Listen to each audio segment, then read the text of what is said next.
Our top stories, and Kevin, today is a first alert day. Yeah, it is, and I should pay more attention. First alert for myself. So, yeah, it is going to be for some freezing drizzle. Your evening commute is certainly going to be more slick than what we're dealing with here this morning, as we have a lot of dry air in place right now. So while it's overcast and it looks like it could produce some rain and freezing rain, it's just not going to do that until later on this morning and into the afternoon. So from I-80 at 280 to River Drive at Moline, there are no issues out there. All of your pre-treated surfaces should be able to handle this round of freezing drizzle here today, but untreated surfaces and your bridges and overpasses are going to be slippery here later on today. So we're overcast here to kick things off this morning.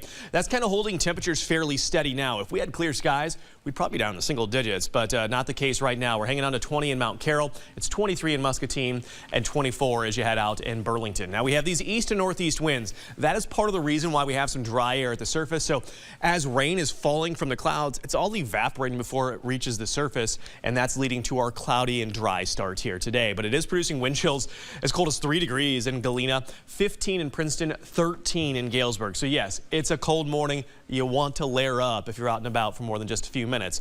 To go along with our first alert day, winter weather advisories are in effect area-wide until midnight tonight. You take a wider look at things, you can tell that we have a ton of cloud cover, but what you're not seeing is that freezing drizzle showing up on radar. Between St. Louis and Kansas City, a lot of reports of freezing drizzle already, and that's slowly lifting to the north. So even though it's not showing up on radar, it's one of these things where drizzle and freezing drizzle are going to be abundant later on today and into the evening. Exact track shows even some freezing rain possible along Highway 34 by 3 o'clock today. Notice all of our temperatures hovering right around the freezing mark. This is a classic setup for some freezing drizzle here across our area. Now all this will clear out by sunrise on Thursday. Notice we get these west and northwest winds. This is going to help kick out any of the cloud cover, any of the fog, and all of our temperatures get well above freezing tomorrow. So if there's any lingering icy spots, all of that is going to melt here on your Thursday afternoon. Now, with those west northwest winds continuing, this is going to cool things down for Friday, but I'm not tracking rain or snow. Cloudy in the morning and then partly sunny in the afternoon. Widespread highs in the upper 20s